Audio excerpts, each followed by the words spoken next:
So I think first and foremost, it's important to know that abuse definitely cuts across the board.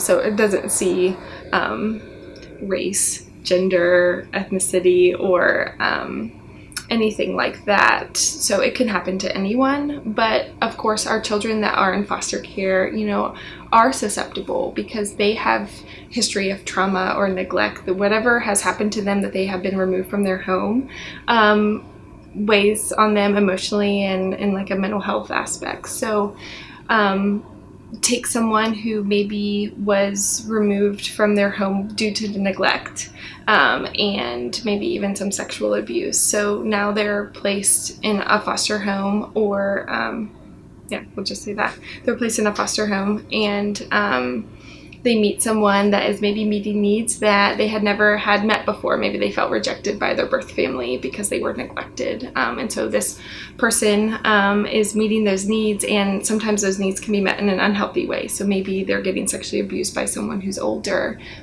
which can also be very confusing for a child or a teenager because there might be some part of them that realize, okay, this doesn't feel right, but it also feels good in a sense. So maybe they haven't been shown healthy physical affection before. So any kind of physical touch just feels good, that closeness and that intimacy piece. And so they're actually getting needs met by maybe an abuser or someone that is preying on them. So we just want to make sure that for all our kids just across the board that we are modeling healthy and appropriate relationships for them, how to set healthy boundaries, what their boundaries are, especially a child who's been abused, maybe have always had their boundaries be crossed and haven't had a voice when it came to their body.